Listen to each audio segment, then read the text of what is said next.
ஒரு விமான விபத்து ஒட்டுமொத்த இந்தியாவே அலற வச்சுதுங்க. அன்னைக்கு இந்த உலகத்தோட ஹெட்லைன்ஸே இந்த விபத்த பத்தி தான்.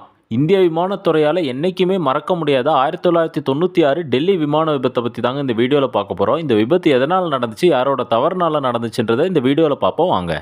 நவம்பர் 12, 1996 டெல்லியிலேருந்து சவுதி அரேபியா நோக்கி சவுதி அரேபியா ஏர்லைன்ஸுக்கு சொந்தமான ஒரு விமானம் 312 பயணிகளோட புறப்படுதுங்க. அதே நேரத்தில் கசாகிஸ்தான் நாட்டிலேருந்து டெல்லியை நோக்கி 37 பயணிகளோட ஒரு விமானம் வந்துட்டு இருக்குங்க.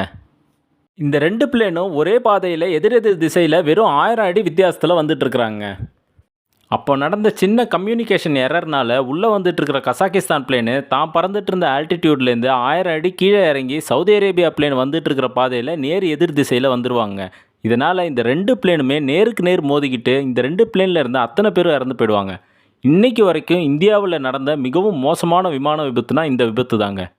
இந்த வீடியோ பிடிச்சிருந்தா மறக்காமல் லைக் பண்ணிடுங்க.